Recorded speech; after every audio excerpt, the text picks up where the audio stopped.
You know how I really knew that the system was that messed up and that insane?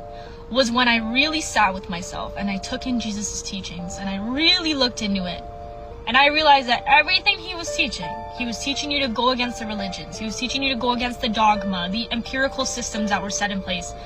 He was going against all of it, and he said, look within. He said, forget about the power, the money, and the greed. That is all Satan's work.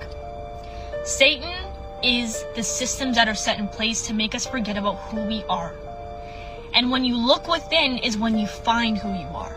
And you remember your soul. And that's what Jesus was trying to teach. And that's why they crucified him, because they didn't want people to know this. And when I figured out that the system was that messed up, was when they took Jesus, someone who was against the religions, against the dogma, whatever, when they took him and turned him into a religion. And they laughed in your face and changed his name too. And the thing about, like, Satanism or Satan's work, whatever you could, whatever say, they show it to you. They pretty much show you what they're doing. And they showed you that if they could change his name, which is actually Yeshua, if they could change his name, you don't think they changed the entire ideology around him? So that you continuously stay in the system by worshiping him and doing all these things, all the actual opposite things that he was trying to teach, and never look within, which is the entire thing of what he was trying to say. That's when I really figured out, like, the system was messed up, man. And the craziest part is that history repeats itself. The matrix that we live in right now was happening back then. It was just disguised a little bit differently. But we are living in the same time frame. The systems that are here to distract us are what's keeping us away from our true soul, our true purpose, and who we are. Keeping us away from the God source.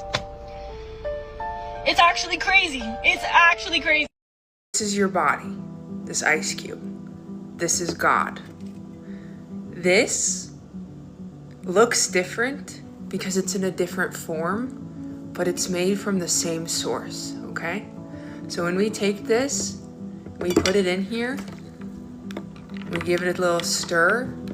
As it melts, it's coming back to what it's always been. And we are the consciousness in form, but we're also consciousness in source and in understanding that we were never separate from it. We've always been a part of it. Welcome to my brief explanation of what consciousness is, okay, people?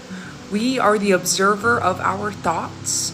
We are not, cannot, by law, be separate from source, because energy cannot be created or destroyed. It can only be transferred.